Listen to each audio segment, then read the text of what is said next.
सद्बुद्धि, सन्मार्ग और कार्य का संकल्प देना, अडिग रहे विश्वास तुम पर, ऐसा अंतः कर देना, मेरे हृदय में आने में तुम्हें कोई संकोच न हो। हे गुरुदेव, मुझे नज़रों से दूर कभी न होने देना। हे गुरुदेव, मुझे नज़रों से दूर कभी न होने देना। नमस्कार। गायत्री चिंतन धारा के इस महत्वपूर्ण एपिसोड में आप सभी का स्वागत है। मित्रों, लोगों का प्रेम अब चैनल के साथ बढ़ते जा रहा है। लोग अपनी बातें लिख रहे हैं। उन्हें उनकी समस्याओं के समाधान ही नहीं मिलते, बल्कि जीवन के गूढ़ ज्ञान को सरल भाषा में पाकर वे गुरुदेव के विचारों का अर्थ समझ पा रहे हैं। आपकी ये सारी बातें बड़ी अच्छी है, धन्यवाद। आपको हमारे प्रोग्राम अच्छे लगते हैं तो ये गुरु की कृपा है, गुरु का प्रसाद है।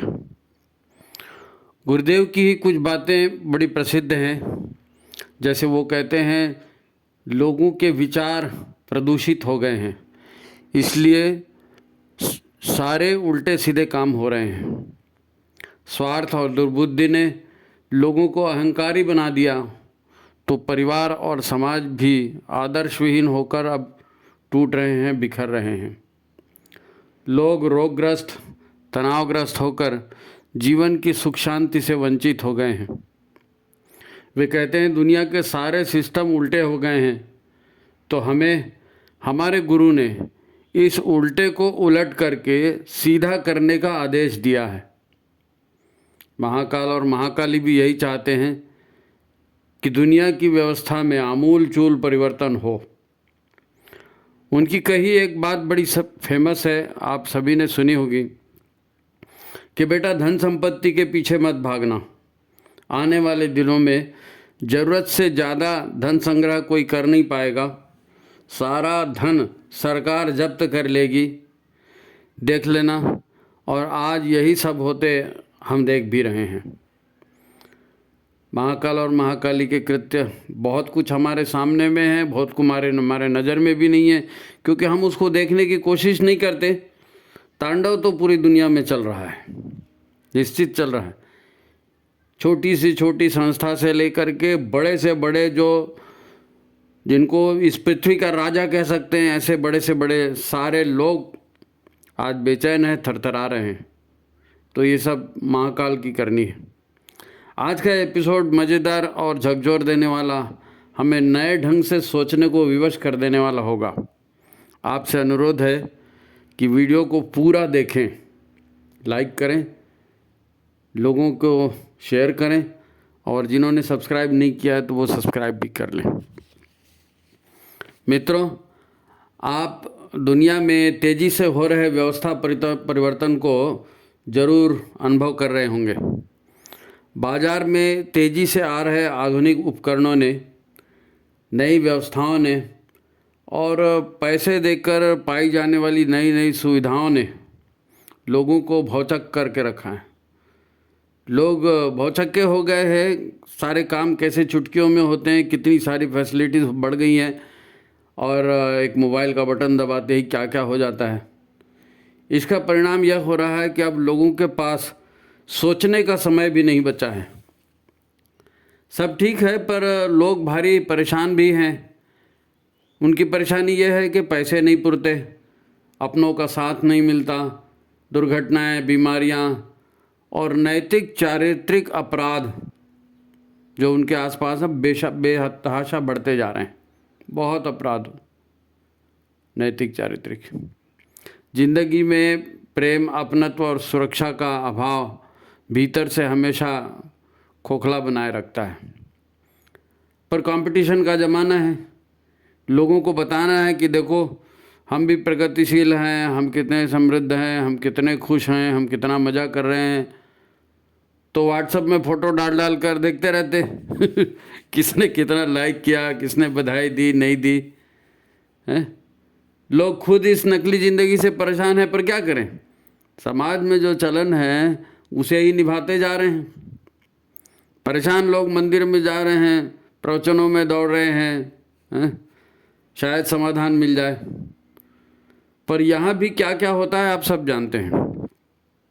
ये सब चल रहा है मित्रों। इस अंधी दौड़ से बचने के लिए, विशेषकर अपने परिवार को बचाने के लिए, यह एपिसोड उन श्रोताओं को जरूर दिशा प्रदान करेगा जो इन समस्याओं का मूल कारण जानना चाहते हैं। ये सब क्या हो रहा है, कैसे हो रहा है और ये कब तक चलेगा, और ऐसे में परिवार कैसे चलेगा, ज़िंदगी कैसे चलेगी। जो लोग ऐसा सोचते हैं उन तक ये एपिसोड जाना चाहिए, क्योंकि इसमें बहुत कुछ जानकारी आपको मिलने वाली है ना। गुरुदेव या महाकाल उल्टे को अब उलट कर सीधा करते जा रहे हैं, है ना। ये प्रक्रिया, ये जितनी भी उथल पुथल दिख रही है देश में, मोहल्ले में, घर में, दुनिया में, सब जगह, ये अब उल्टे को उलट कर सीधा कर रहे हैं, क्योंकि उल्टे से परेशानियां बहुत बढ़ती जा रही हैं और परेशानियों का समाधान चाहिए तो उसको सीधा तो करना ही पड़ेगा। वो कर रहे हैं। हमारे आपकी सीमा छोटी सी है ना, वो तो दुनिया भर की व्यवस्था बदलने के लिए बड़ी ताकत चाहिए। उन्होंने हमसे भी आग्रह किया है कि आप यह सब छोड़कर सद्बुद्धि को धारण करें, सद्बुद्धि को धारण करें। वो कर रहे हैं, दुनिया कर रही है, लोग कर रहे हैं, इसलिए हमको करना है, ऐसा नहीं। आप खुद सोचिए, आप खुद समझिए और जो योग्य लगे वही करिए, नकल के पीछे मत भागिए, है ना। यज्ञ और संस्कारों की परंपरा पुनः समाज में चालू हो जाए, ये वो चाहते हैं। आज एक प्रश्न उठना स्वाभाविक है कि इस कंप्यूटर, एंड्रॉयड, इंटरनेट और आर्टिफिशियल इंटेलिजेंस यानी कृत्रिम बुद्धि के युग में हमारी इस गायत्री चर्चा करने का तुक क्या है ना। ये सब कुछ इतना बड़ा बड़ा हो रहा है, भाई साहब आप तो गायत्री की चर्चा कर रहे हो। वो ऋषि मुनि वाला जमाना तो कब का गया। अब ये महामंत्र बोलो, विलक्षण मंत्र बोलो, दुर्लभ मंत्र बोलो, हम क्या करें इसका, इसकी कोई वैल्यू है क्या।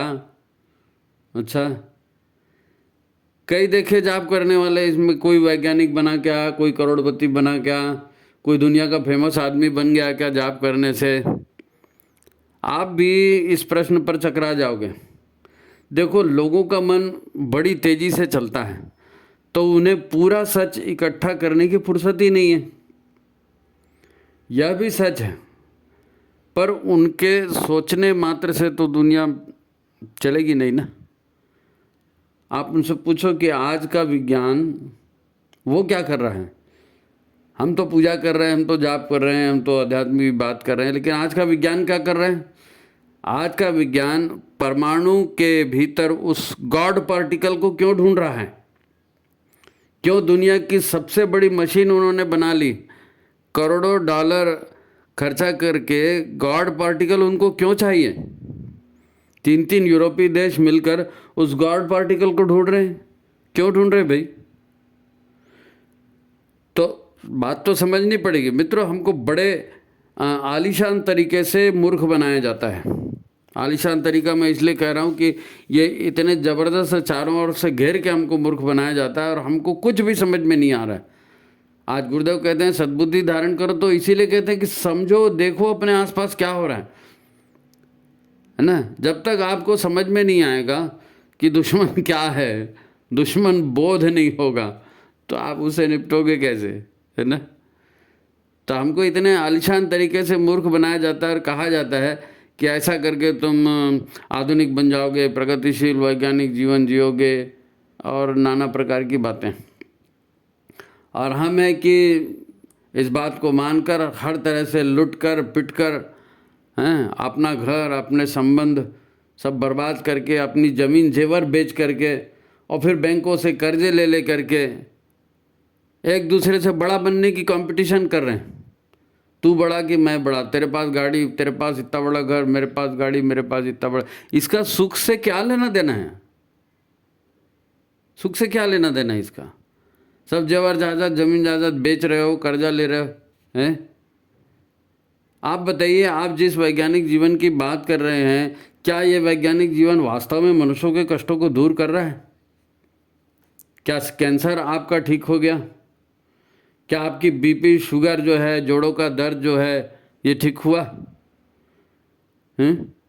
कोई किडनी, कोई लीवर ठीक कर पाया क्या। वैज्ञानिक हैं, बड़े सबसे समर्थ हैं, तो ये सारी चीज़ें ठीक होनी चाहिए ना, जो मनुष्य को डायरेक्ट पीड़ा देती हैं। आपने हमारा सुखी दाम्पत्य जीवन भी छीन लिया और हमारा सारी दुनिया का छीन लिया। खुद भी उटपटांग करते हैं, हमारे से भी उटपटांग करवा देते हैं। आज चीन, जापान, अमेरिका ही नहीं, पूरे यूरोप में मनुष्य समाज का बट्टा बैठ गया है। मनुष्य की जन्म दर निगेटिव में जाने लगी। और ये सारे देश जिनका मैंने अभी नाम लिया, चीन, जापान, अमेरिका, यूरोप के देश, ये सब बूढ़ों के देश बन गए हैं। बूढ़ों के देश, बूढ़ों की संख्या वहाँ सबसे ज़्यादा है।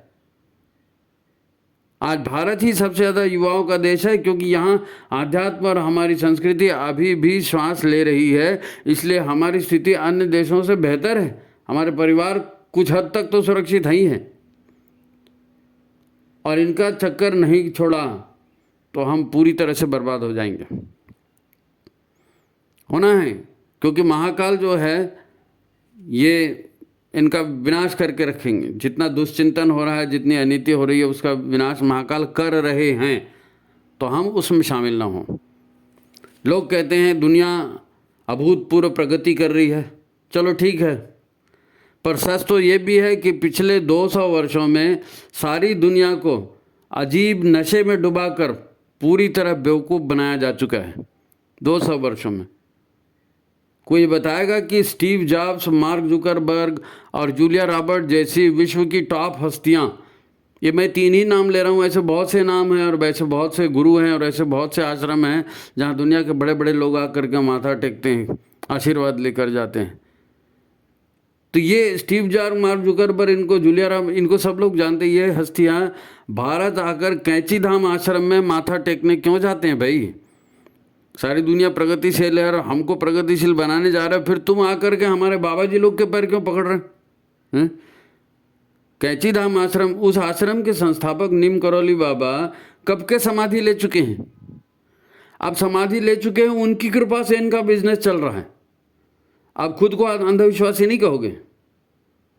खुद को अंधविश्वासी नहीं कहोगे? तो फिर हम पूजा पाठ मंत्र जाप करें तो हम पिछड़े हो गए। आप हमको कहते हैं कि मंत्र जाप से क्या होगा?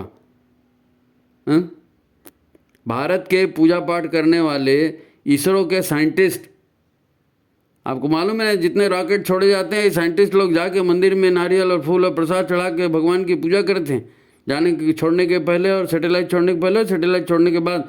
ये दुनिया जहान के लोग उनकी आलोचना करते हैं। आज दुनिया के सबसे काबिल यानी होशियार माने जाते हैं हमारे इसरो के साइंटिस्ट। पहली बार में चंद्रयान, पहली बार में मंगलयान की यात्रा कर रहे हैं, सफल कर रहे हैं उसको, और वो भी सबसे कम पैसे में। सारी दुनिया कायल है इनकी।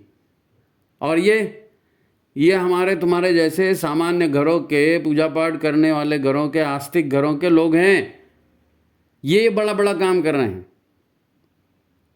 उनकी हम विश्व के सबसे कम दरों में सैटेलाइट छोड़ते हैं, सबसे कम दरों में। हमारे साइंटिस्ट सबसे पहले और सबसे बढ़िया कोरोना वैक्सीन बनाते हैं। पिछले 3-4 वर्षों में आपने देखा होगा, कोरोना के समय इतने दुनिया भर में हाय तबाह मच रही थी, भारत के ही साइंटिस्टों ने सबसे पहले बनाया ना। लेकिन हमारे ही अधकचरे दिमागी हैं, हम ही से पूछते हैं कि गायत्री मंत्र का इतना गुणगान क्यों करते हो भाई? आज किसको फुर्सत है जाप करें? तो तुम ये लोग वास्तव में हमको आध्यात्म से दूर करना चाहते हैं, जाप साधना से हमको विलग करना चाहते हैं। कहते हैं तुम ये सब टाइम वेस्ट क्यों कर रहे हो, और हम भी उनके झांसे में आ जाते हैं। आज यही गायत्री जाप करने वाला, गुरुदेव का साहित्य पढ़ने वाला एक व्यक्ति नरेंद्र मोदी, भारत का प्रधानमंत्री नहीं, विश्व का सबसे लोकप्रिय नेता है, सबसे लोकप्रिय व्यक्ति है, और वो दुनिया भर की शैतानी ताकतों की लंका लगा रहा है। लिटरली मैं कह रहा हूँ, लंका लगा रहा। भारत ने सबकी बोलती बंद कर रखी है आज दुनिया में। गायत्री साधक है प्रधानमंत्री। उसके कहने मात्र से रूस ने यूक्रेन पर परमाणु बम नहीं मारा। परमाणु विस्फोट हो जाता, उसकी विभीषिका आज दुनिया को झेल रही होती। और ये सिर्फ हमारे साधक प्रधानमंत्री की वजह से टल गया ये परमाणु आक्रमण, नहीं तो रूस परमाणु बम मारने वाला था उसके ऊपर। और ये बात अमेरिकी एजेंसियां कह रही हैं, हमने नहीं कहा। ये शक्ति है हमारी परिवार व्यवस्था की, हमारे संस्कारों की, ये जितनी मजबूत बनेगी उतना हमारा फ़ायदा है। कृपया ये प्रगतिशीलता के चक्कर में आकर के ये अपनी आध्यात्मिक परंपरा को छोड़ना नहीं है। ये ठीक है, हर स्कूल जाने वाला बच्चा डॉक्टर, इंजीनियर, उद्योगपति, कलेक्टर, कमिश्नर या प्रधानमंत्री नहीं बनता, पर इसका अर्थ ये भी तो नहीं होता कि स्कूल जाना बेकार है। जब ये कहा जा रहा है कि गायत्री एक महामंत्र है और उसका सार है धियो न प्रचोदयात्, है नहीं, उस सद्बुद्धि को अपने भीतर धारण करें, उस महाशक्ति को अपने भीतर धारण करें, तो इसकी उपेक्षा क्यों, इस पर शंका क्यों? अरे तुम अंगूर नहीं पा सके तो अंगूर खट्टे हो गए, अजीब मूर्खता है। इस मूर्खता से बाहर आना बुद्धिमानी की बात है और हमको बाहर आना चाहिए। ठीक है, अधिकांश गायत्री जाप करने वाले भी रोते बिलखते, बीमारियों में उलझते जी रहे हैं, तो उनके अपने कारण हैं। और उनके अपने कारण क्या है भाई? टर्म्स एंड कंडीशन अप्लाइड, ये बात हर जगह लगती है। नियम और शर्तें लागू बोलते नहीं, तो ये हर जगह लगती हैं। अब गायत्री महाविद्या, इससे बड़ी कोई विद्या है नहीं संसार में, तो वहाँ भी टर्म एंड कंडीशन अप्लाइड है। जो टर्म कंडीशन अब कही गई है उस हिसाब से करेंगे तो आपको वो शक्ति मिलेगी, क्यों नहीं मिलेगी? आप गुरु के बताए रास्ते पर चलते नहीं, यही तो असफलता का मेन कारण है। तो अपना ज्ञान बढ़ाओ, अपना समर्पण, अपनी साधना बढ़ाओ। अच्छा, ऐसे लोगों से जो अपने आप को बड़ा ज्ञानी और समझने वाला मानते हैं, सारा समय अपने मोबाइल या लैपटॉप में, अपनी कार में, मॉल में बिताते हैं, ये भी नहीं जानते क्या चल रहा है। ये भी कोई बहुत बड़े प्रगतिशील और बहुत बड़े ज्ञानी लोग थोड़ी, दुनिया में क्या चल रहा है इनको कुछ नहीं मालूम। इनसे ज़रा पूछो, आप ये जो इंटरनेट चलाते हो, इंटरनेट के कितने प्रकार हैं? सरफेस वेव, डीप वेव और डार्क वेव, क्या है ये? आप कौन सा इंटरनेट चलाते हो? पूछो इनसे, इन तीनों में क्या फ़र्क है, सरफेस वेव, डार्क वेव और डीप वेव में? इनसे पूछो। विश्व की बड़ी राजनीतिक, आर्थिक और सामाजिक, है ना, इन विषयों पर जितने बड़े बड़े रिसर्च पेपर निकलते हैं विदेशों में, अमेरिका में, यूरोप में, ये रिसर्च पेपर निकाल करके संयुक्त राष्ट्र संघ और अमेरिकी संसद में लॉबिंग करने वाली, नैरेटिव सेट करने वाली, दुनिया भर की सरकारों में अपने विचारों के लोगों को मंत्री बनाकर अपने पक्ष में निर्णय करने वाली बड़ी बड़ी कंपनियों को चलाता कौन है भाई? सबके लिए पैसा लगता है, इतनी बड़ी बड़ी कंपनियों को चलाता कौन है? महिला, आदिवासी, बच्चों के नाम पर कानूनी मानदंड तय करके हैं, फिर होमोसेक्सुअलिटी को आप बढ़ा रहे हो, लेस्बियन समाज बनाना चाहते हो, लड़की लड़की से शादी करे, पुरुष पुरुष से शादी करे, सबका नैतिक अधिकार है, कानूनी अधिकार है। अजीब तमाशा है। कानूनी हक दिलाने के लिए करोड़ों डॉलर खर्च करने वाली कंपनियों के पैसे वसूल कैसे होते हैं भाई? ठीक है, कंपनियां ऐसी कर रही हैं, लेकिन ये कंपनियां पैसा कहाँ से लाती है और फिर पैसे को वसूल करके कैसे करती हैं? कभी सोचा है इसके विषय में? कौन ये संस्थाएं बनाता है, कौन रिपोर्ट देता है, और क्या क्या कानून, क्या होता क्या है ये? कभी इसके भीतर झांक के देखा? जो हमको प्रगतिशीलता और मानवाधिकार पर भाषण देते हैं, वास्तव में वे कोई भी गहरी बात नहीं जानते। लोकतंत्र के नाम पर, विश्व शांति के नाम पर क्यों दुनिया भर में प्रतिबंध लगाते रहते हैं? विश्व की चौथी बड़ी अर्थव्यवस्था बनने जा रहा है भारत। विश्व का सबसे बड़ा लोकतांत्रिक देश है भारत। और मज़े की बात यह है कि इतना पावरफुल देश, 150 करोड़ की आबादी है, और संयुक्त राष्ट्र संघ की सुरक्षा परिषद में वो सदस्य ही नहीं है। हमको उसके लायक ही नहीं माना जाता कि इसको सदस्य बना। आज जो भारत दुनिया के 40 से ज़्यादा देशों को अनाज भेजता है, भारत 40 से ज़्यादा देशों को अनाज भेजता है, चावल गेहूँ। देश में भी 80 करोड़ लोगों को पिछले 4 सालों से मुफ्त अनाज दे रही है हमारी सरकार। और मज़े की बात है कि ये जो कंपनियां बड़ी बड़ी हैं, इनकी शोध और इनके पेपर देखो, ये कंपनियां, इन्होंने भारत को भूखमरे देशों की सूची में डाल के रखा है। अच्छा, भारत भूखमरा है तो फिर इन 40 देशों को अनाज कौन दे रहा है? उनका बाप। बड़ी विचित्र बात है। और हमारा इंटेलेक्चुअल, हमारे ये तथाकथित बड़े लोग क्या करते हैं? कुछ नहीं करते, कोक पी रहे हैं, मॉल में जा रहे हैं, कार में घूम रहे हैं। इनको कुछ अकल है क्या? कुछ अकल नहीं है। समझते ही नहीं दुनिया में क्या चल रहा है। और आज हम अगर अपनी शक्ति बढ़ाते हैं, आध्यात्मिक शक्ति बढ़ाते हैं, सत्कर्मों की ताकत बढ़ाते हैं, तो हम पिछड़े हो गए। भारत का सबसे पढ़ा लिखा और अमीर राज्य कौन है आप जानते हो? बरसों से हमको पढ़ाया जाता है कि केरल में सबसे ज़्यादा साक्षरता, केरल के लोग सबसे ज़्यादा पढ़े। और उस केरल की हालत क्या मालूम है? अभी अभी केरल ने अपने राज्य को दिवालिया घोषित कर दिया है कि केरल राज्य दिवालिया हो गया। ठन ठन गोपाल, केरल दिवालिया। किसी को मालूम है? ये मायाजाल है, मायाजाल। पूरी संसार में माया फैलाई गई है। वो पांडवों का महल बताते हैं ना, जहाँ जल दिखता है वहाँ पर थल है, जहाँ थल दिखता है वहाँ जल है। पिछले 200 सालों से ऐसे ही बेवकूफ़ बनाया जा रहा है। हमारी शिक्षा व्यवस्था, न्याय व्यवस्था, चिकित्सा व्यवस्था, हर जगह उल्टी उल्टी बातें, हर जगह उल्टी उल्टी बात। इसी उल्टे को उलट के महाकाल सीधा कर रहे हैं और हमको उनके साथ सहयोग करना है। ये तो मायाजाल बना के मूर्ख बनाने का धंधा चला रहे हैं। हमको समझना पड़ेगा, नहीं तो हम टूटेंगे, हम बीमार होंगे, हमारा परिवार टूटेगा, हमारा समाज टूटेगा और नुकसान हमारा ही है। हमको उससे सावधान रहना है। गुरुदेव भी यही बता करके गए। बड़ा गंभीर मामला है, गंभीरता से सोचना पड़ेगा। किसको आप बड़ा मानते हो, किसको पढ़ा लिखा मानते हो? क्या अच्छाई से उसका कोई ताल्लुक नहीं है? हमारे देश के ये सभी तथाकथित बड़े सामाजिक नेता, समाजशास्त्री, ये सब बड़े लोग, इन्हें यह भी नहीं मालूम कि मनुष्य आखिर है क्या, हमारा शरीर, हमारा मन कैसे काम करता है, हमें सुख कैसे मिलता है, हमें दुख कैसे मिलता है, हैं? परिवार क्यों जरूरी है, नारी की वास्तव में समाज में भूमिका क्या है, अपराध और दुर्घटनाएं रुकती क्यों नहीं। इतना ही अकलवान हो, इतने ही सामर्थ्यवान हो, इतने ही वैज्ञानिक हो, रोको इन सबको। आप बड़े बुद्धिमान हो ना, तो इन पर आपका कोई नियंत्रण क्यों नहीं है? ये हमसे कहते हैं नशा विरोध पर आंदोलन करना चाहिए, पर्यावरण रक्षा के लिए आंदोलन करना चाहिए। आप तो खुद उन्हीं सरकारों का समर्थन कर रहे हो जो दारू की एक बोतल के साथ एक बोतल फ्री बेचते हैं। जब दारूबंदी के नाम से चुनाव लड़ते हैं और हर गांव में 2-2 दारू दुकान खोल देते हैं। हमको बोलते हैं दारू के विरोध में काम करो। अब पर्यावरण क्या मैंने और तुमने बिगाड़ा है? हमको क्या गरज थी पर्यावरण बिगाड़ने की जी? वो सारी विश्व की बड़ी बड़ी कंपनियां विकास के नाम पर स्वयं पर्यावरण बिगाड़ती हैं। दुनिया भर में नशे का, हथियार का और हर तरह का उल्टा सीधा धंधा करती हैं।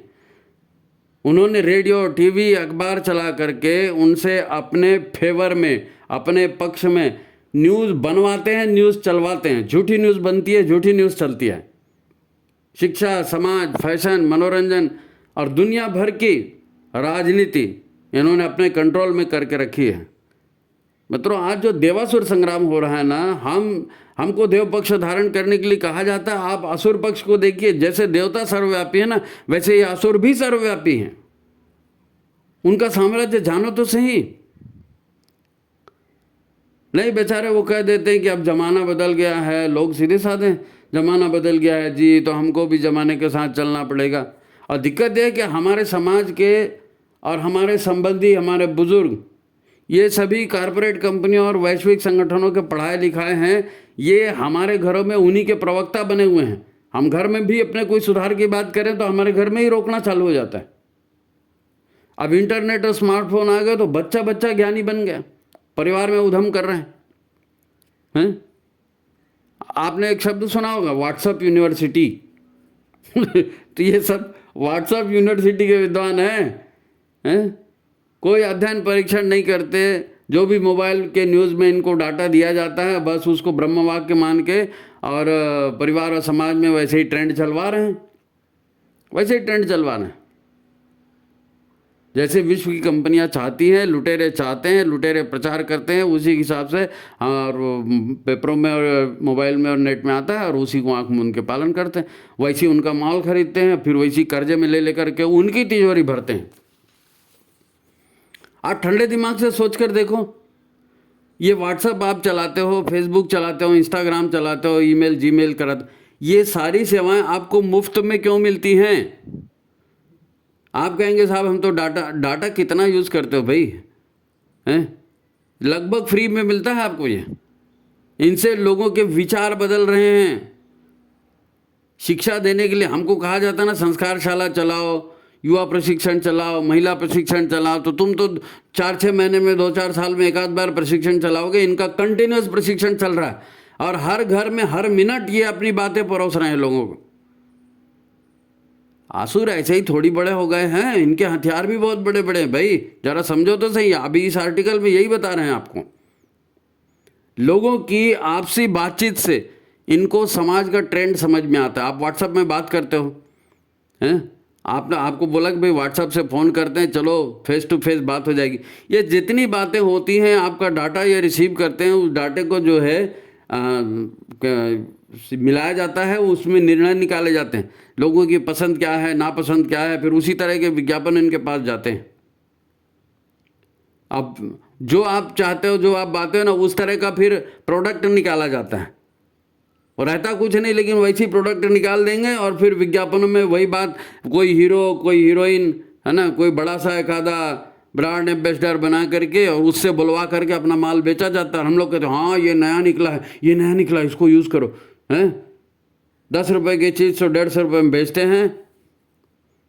आज जितने भी परिवर्तन, जितने भी षड्यंत्र, व्यापार और जितने भी युद्ध हो रहे हैं घर में, परिवार में, दुनिया में, जो कुछ भी हमको अपने परिवार में मजबूरी में करना पड़ रहा है, ये सब का सब इन्हीं कारपोरेट कंपनियों ने, है ना, अपनी आमदनी बढ़ाने के लिए ये सब चालू करके रखा है।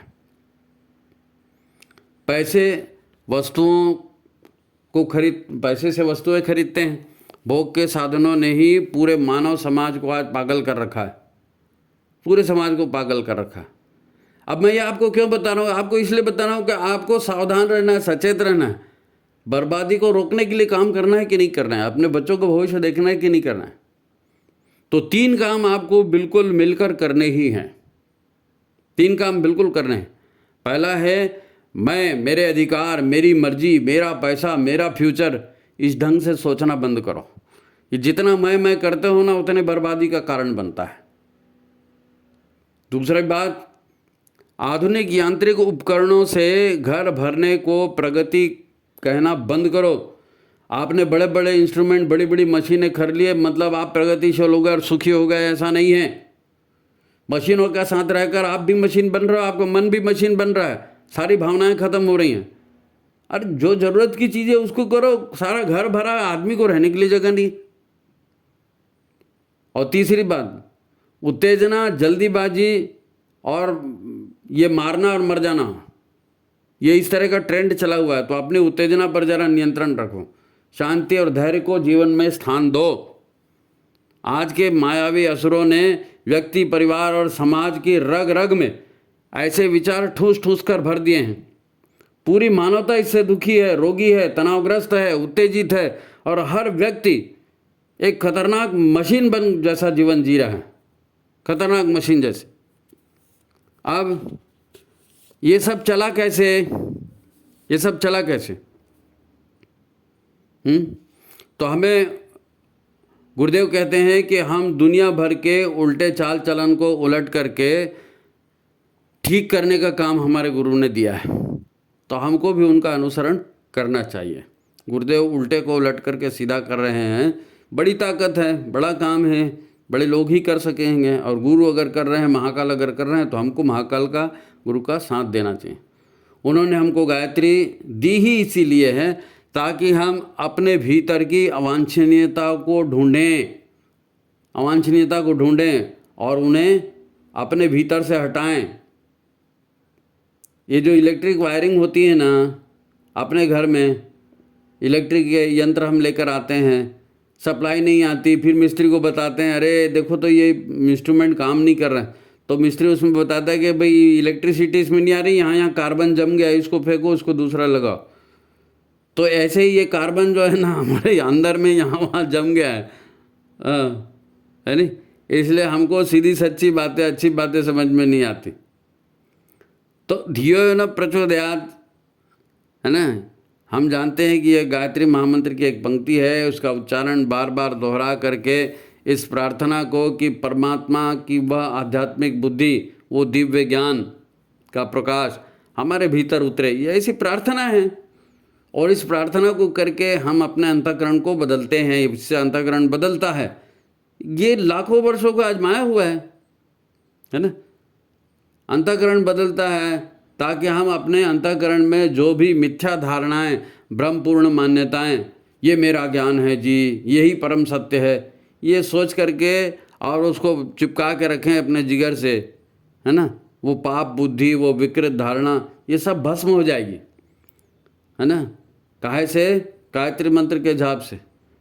भावपूर्ण जाप करेंगे, धियो यो न प्रचोदयात् की प्रार्थना करेंगे तो ये मिथ्या धारणाएं, मिथ्या भावनाएं, ये जो भ्रम हमने पाल के रखा है, ये कषाय कलमश पाल के रखे हैं, निगेटिव ऊर्जा पाल के रखी, वो सब भस्म होगी और हम शुद्ध पवित्र होंगे तो सही बात हमको समझ में आएगी, नहीं तो सही बात समझ में ही नहीं आएगी,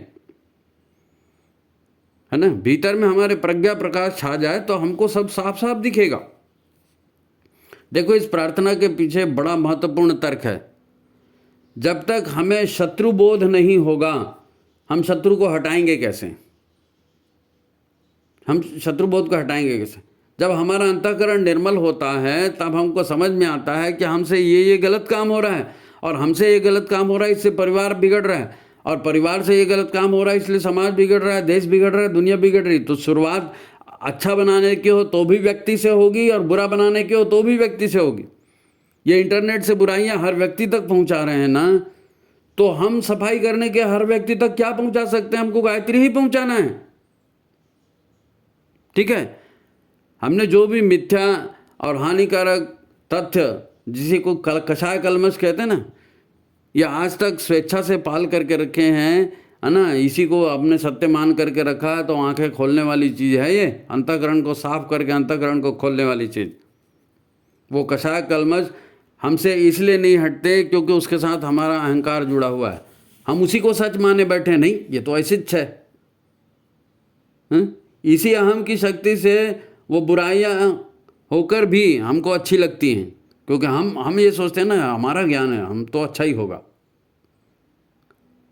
हमारे मन ने उसे अपना कर हमारे स्वभाव का हिस्सा बना दिया है और हम उसी तरह का आचरण कर रहे हैं।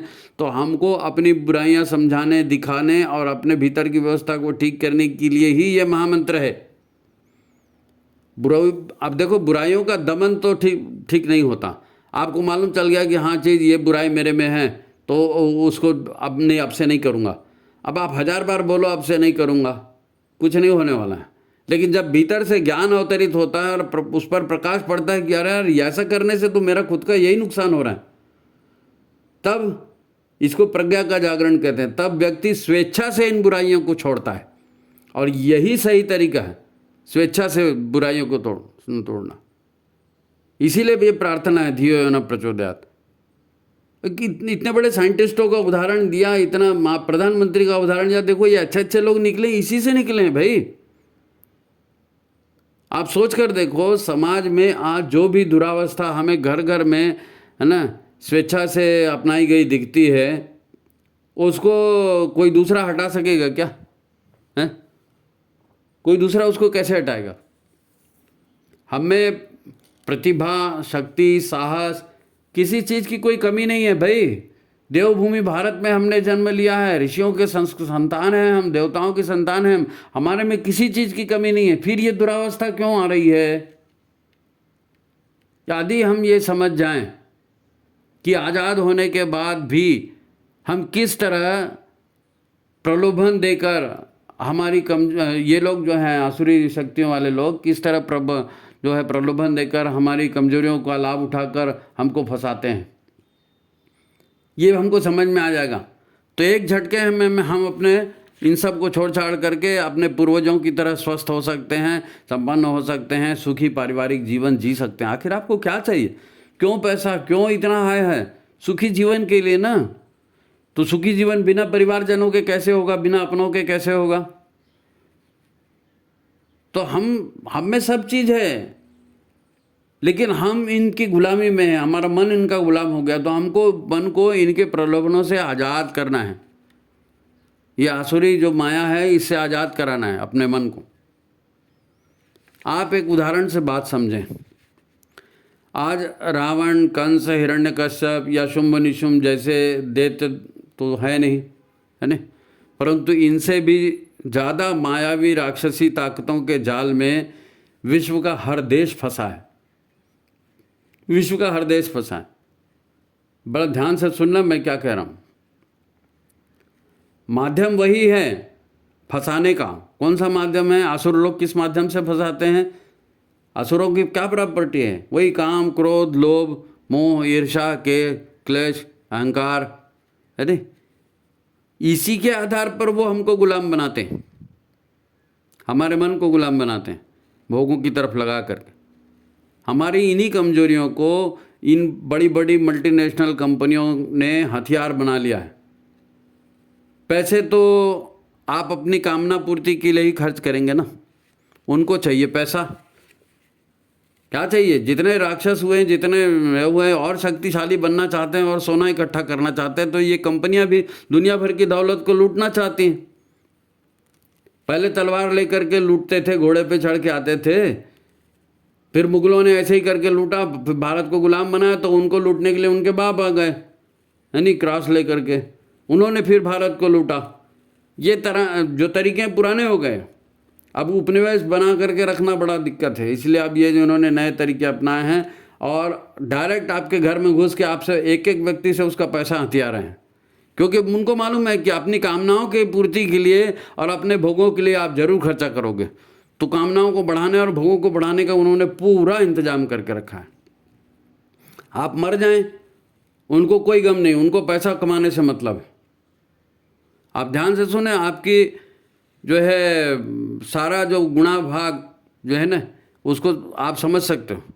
देखिए, आपके गली का गुंडा, आपके शहर का कोई बाहुबली नेता हैं, फिर बड़े से बड़ा अधिकारी या मंत्री, या देश की सरकारें, दुनिया भर के जो देश हैं इनकी सरकारें भी, ये सब लगभग 300 कारपोरेट कंपनियों की ताकत पर ही काम करते हैं। कारपोरेट कंपनियों की ताकत पर सरकारें काम करती हैं। ध्यान से सुनना, क्योंकि हर जगह लोकतंत्र का बना करके रखा ढिंढोरा, और लोकतंत्र में इलेक्शन जीतने के लिए पैसा चाहिए, और इलेक्शन जीतने के लिए भरपूर पैसा देगा कौन? आपको।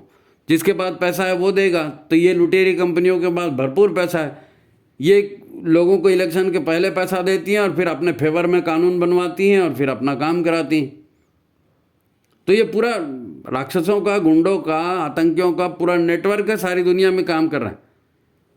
अच्छा, आप जो इंटरनेट चलाते हैं, है ना, इसे इंटरनेट कहने के बजाय इसको माया नेट कहिए। नेट यानी जाल होता है ना, नेट यानी जाल, तो इसे माया नेट कहिए, माया जाल, है नहीं। आप तो गूगल, जीमेल, फेसबुक, व्हाट्सएप भी चलाते हैं ना, ये इनके द्वारा आपको डाला गया चारा है ना। और सही बात बताएं तो ये आम लोगों के इंटरनेट, हम लोग जो यूज़ करते हैं ना इंटरनेट, ये सरफेस वेव कहलाता है। सरफेस वेव, हम दूसरी वेव पे जाते ही नहीं है, हमको सरफेस वेव ही मालूम है, इसी को इंटरनेट बोलते हैं हम लोग। लेकिन विश्व की ये बड़ी बड़ी कंपनियां, बड़े बड़े माफिया, बड़े बड़े डॉन, विश्व के बड़े बड़े तानाशाह हैं, इस इंटरनेट को यूज़ नहीं करते, इस इंटरनेट को यूज़ नहीं करते। ये जो यूज़ करते हैं इंटरनेट, उसको कहते हैं डीप वेव, या अलग नेटवर्क। वो हमारा सरफेस वेव है, इनका डीप वेव। इसको डीप नेट भी कहते हैं, कोई डीप नेट कहता है, कोई डीप वेव कहता है। ये लोग इसको यूज़ करते हैं। आम आदमी की अप्रोच यहाँ नहीं है। आम आदमी, ये बड़े लुटेरे हैं, लुटेरों का गैंग, तो ये गैंग भी तो आपस में बातचीत करेगा ना, तो सबके सामने थोड़ी बात करेगा। तो ये लोग डीप वेव पे, डीप नेट पे बात करते हैं। दुनिया भर को लूटने के षड्यंत्र बनते हैं, देशों को लड़वाने के षड्यंत्र बनते हैं, सत्ता परिवर्तन के षड्यंत्र हैं, विश्व में अवैध व्यापार के, अवैध लेन देन के, है ना, ये सब इसी पर होते हैं काम, डीप नेट पर। ये लोग जमकर क्रिप्टो करेंसी का उपयोग करते हैं। क्रिप्टो करेंसी समझते हैं? आजकल दुनिया में डॉलर चल रहा है, हमारे यहाँ रुपया चलता है नहीं। अलग अलग देशों में अलग अलग करेंसी चलती है, लेकिन बैंकों के माध्यम से इस करेंसी का लेन देन करने जाओ तो फिर टैक्स के मामले में पकड़ में आते हैं ना। इसलिए इन्होंने क्रिप्टो करेंसी बनाई है। क्रिप्टो करेंसी, छद्म करेंसी, है ना। रुपए, डॉलर, पाउंड आदि में ये लोग काम नहीं करते।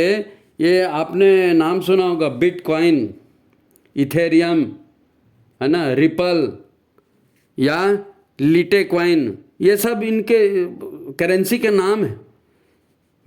बड़े ध्यान से सुनिए, ये वो कंपनियों की बात बता रहा हूँ, उन राक्षसों की बात बता रहा हूँ जो आपकी मति को भ्रष्ट करते हैं, जिन्होंने आपको भीतर से भ्रष्ट करके रखा है, घर में पूरा भ्रष्टाचार का नेटवर्क जिन्होंने बनाया, उनका लेन देन है ये। हैं?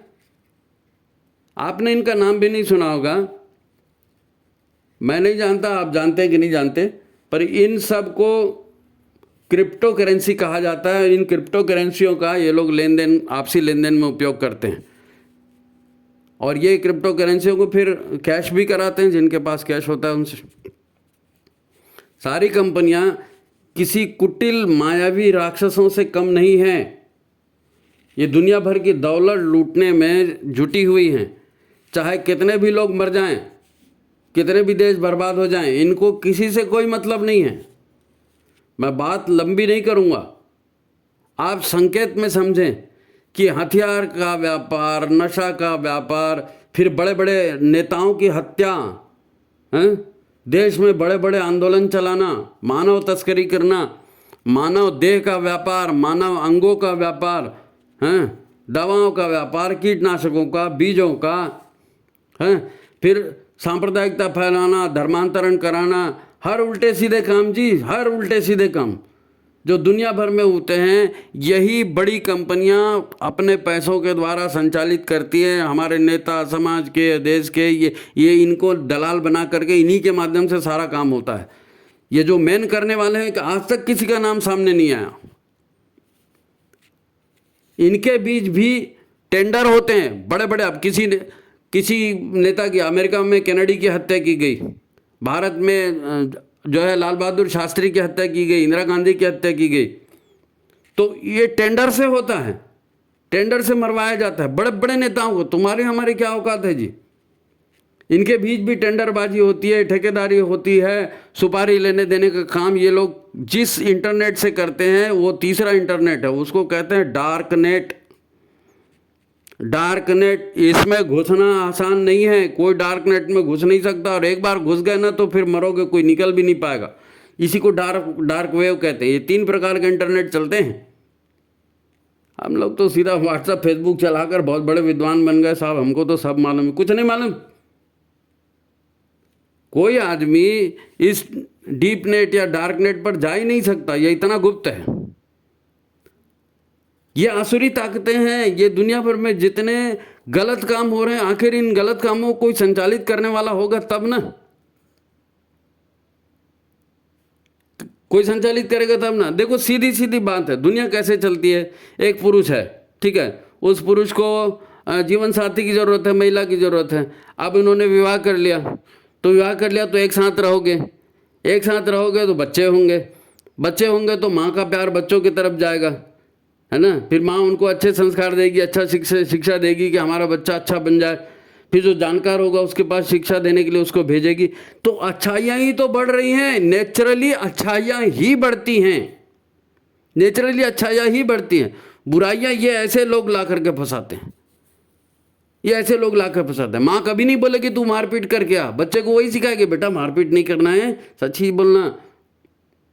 तो ये सब गंदे बातें सिखाता कौन है? उनके भी ठेकेदारी है, इनके से पैसा आता है जी, पैसा आता है। तुम असुर बन जाओ, हमारे गैंग में शामिल हो जाओ, ये इनका काम।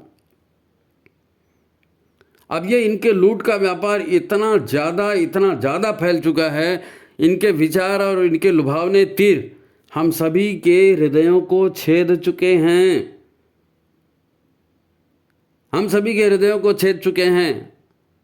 आपने शांतिकुंज में प्रवचन में सुना होगा, हमें बार बार बताया जाता है कि पहले एक असुर होता था, है ना, उससे भगवान अवतार लेते थे, उसको लड़ फिर के मार देते थे। अब हर व्यक्ति असुर हो गया है, तो हर व्यक्ति को कैसे मारोगे जी? तो ये हर व्यक्ति असुर कैसे बना है? ये इन लोगों ने बनाया, इस ढंग से बनाया। सभी के हृदय को छेद चुका है, सबकी मान्यताएं दूषित हो गई हैं, सबके विचार दूषित हो गए हैं, सब में कामनाओं का ज्वार बढ़े जा रहा है। ये सब इन्होंने किया है और इनका नाश कर रहे हैं हमारे गुरुदेव। महाकाल की प्रक्रिया इनके हर अड्डे को ध्वस्त कर रही है। डॉलर गिर रहा है, उपनिवेशवाद खत्म हो रहा है, बड़ी बड़ी कंपनियां टूट रही हैं, भसक रही, सब भारत के शरण में आ रहे हैं। जरा समझ आओ तो सही, न्यूज़ पर आओ तो सही, देखो तो सही महाकाल क्या क्या कर रहे हैं। देखो जैसे कामदेव होता है ना, कामदेव की स्टोरी आपने सुनी होगी। कामदेव तीर चलाते हैं ना, किसी को पता नहीं चलता, और कामदेव का तीर चलता है तो फिर कांड हो जाता है नहीं। वैसे ही पृथ्वी के अब तक के ये सबसे बड़े असुर हैं, और ये कामदेव की तरह चुपचाप तीर चलाते हैं, और इनका निशाना बिल्कुल सही बैठता है। क्योंकि ये मनुष्य की जो है ना काम क्रोध अवगुण कह गए ना, 6 काम क्रोध लोभ मोह ईर्ष्या, इन्हीं के सहारे तो ये काम करते हैं। इनको आप रोक नहीं पाएंगे, क्योंकि मन के हथियार हैं। मन को रोकोगे कैसे जी? मन को रोकने के लिए साधना चाहिए, उसके लिए गायत्री चाहिए तो गायत्री पे आना पड़ेगा ना। इतना जान लो, आज हम जो भी खाते हैं, जो भी पहनते हैं, जो भी देखते हैं, जो भी बोलते हैं, या जीवन में जो कुछ भी हम करते हैं, उनसे इन कंपनियों की कमाई होती है। आप नोट करके रख लो मैं क्या कर रहा हूँ। उनसे इन कंपनियों की कमाई होती है, इन्हीं के द्वारा वो हमें परोसा जा रहा है। पहले हमें ये लूट कर फंसाते थे, फंसाते हैं आज भी। पहले हमको लूट कर फंसाते हैं, जब हम इनके चुंगल में फंस जाते हैं, फड़फड़ाने लगते हैं, तो फिर यही कंपनियां हमको बचने का मार्ग दिखाती हैं, और बचने के मार्ग में चल के हम दोबारा कर्जा ले करके फिर इनके चक्कर में फंसते हैं कि शायद बच जाएंगे, लेकिन हम बचते नहीं हैं, हमारा अंत हो जाता है। जब तक हम इनके चुंगल में फंस कर मरते हैं, तब तक ये कई औरों को शिकार बना चुके होते हैं। मैं आज रक्त बीज से बड़े असुर की बात कर रहा हूँ, मैं हिरण्याक्ष और रावण से भी बड़े की बात कर रहा हूँ, शुंभ निशुंभ से भी बड़े अत्याचारी की बात कर रहा हूँ, जिसके लिए स्वयं महाकाल का अवतार हुआ। आप ध्यान के आप समझने की कोशिश करो, महाकाल आज गुरुदेव का अवतार हुआ और हमको बता रहे हैं, तो ये छोटा मोटा काम नहीं है। आज सामान्य आदमी को एकाएक है ना पूरा आसुरी तंत्र बता दें तो उसको विश्वास ही नहीं होगा जी, और वीडियो भी बहुत लंबा हो जाएगा अगर पूरा तंत्र समझाने लगे।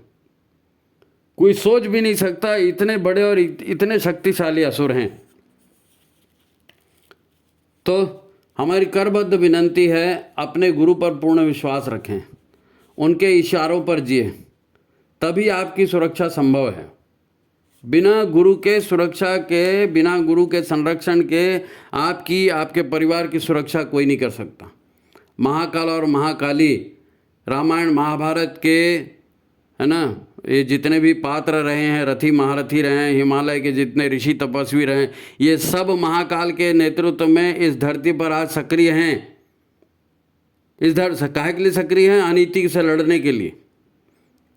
क्या करें? एक ही बात कह सकते हैं कि संसार के इतिहास में इतना बड़ा देवासुर संग्राम कहीं नहीं, कभी नहीं हुआ भाई, जिसका कुरुक्षेत्र हर व्यक्ति के हृदय में है। हर व्यक्ति के हृदय कुरुक्षेत्र बना है, और इतनी खतरनाक स्थिति है कि कब कौन व्यक्ति असुर बनकर काम करेगा और पता नहीं कब कौन देवता बनकर काम करेगा, रक्षा करने आ जाएगा, कह नहीं सकते। हमारा बड़ा सौभाग्य है, आज आपको ये गुरुदेव की ओर से जानकारी दी गई, गायत्री चिंतन धारा की ओर से जानकारी दी गई। अपने सौभाग्य को सराहें। आज भी हम देव पक्ष को सहयोग कर सकते हैं। हमको देव पक्ष को सहयोग करने के लिए सौभाग्य से समय मिल गया है, हमने गुरु बना लिया है ना। परंतु हमें गुरु को नमन करना चाहिए, और अपने अहंकार से बचना बहुत ज़रूरी है। नहीं मैं तो जुड़ गया हूँ जी, मैं तो बहुत बड़ा तोपचंद हूँ जी, और मैं तो ये कर दूंगा, और हमारा तो उसके साथ फोटो है। भाई बकवास करते हैं, बकवास करते हैं। जो भी आसुरी तीर हमें बेध रहे हैं, हमारे अंतःकरण में जो भी गुरुदेव बोलते हैं ना, एक एक बुराई को दूर करो। ये एक एक बुराई मतलब ये आसुरी तीर है, तो एक एक बुराई को चुन चुन कर बाहर करना है। एक एक बुराई को चुन चुन बाहर करना है। देखो जीवन अनंत यात्रा है, जन्म जन्मांतर की यात्रा है। ठीक है, दुख में हैं, परेशानियों में हैं, तो कुछ हमारे कर्मों के फल भी होंगे, कुछ हमारी नासमझी भी होगी, लेकिन इन असुरों के षड्यंत्र भी हैं।